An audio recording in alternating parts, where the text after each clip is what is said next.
Baked apple crisp.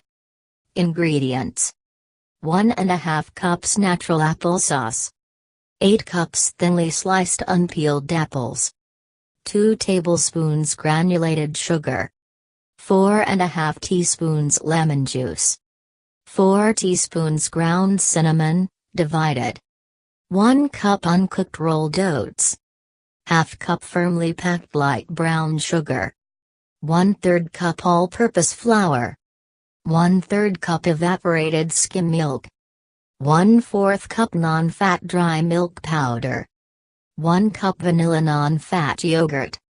Preparation: preheat oven to 350 degrees F. Heat spray 2-quart casserole dish with non-stick cooking spray.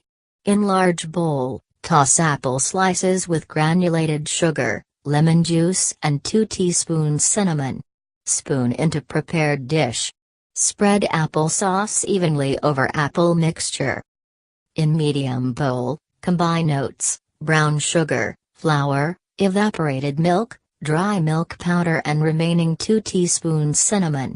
Spread over applesauce. Bake 35–40 minutes or until lightly browned and bubbly. Cool slightly. Serve warm. Top each serving with a dollop of yogurt.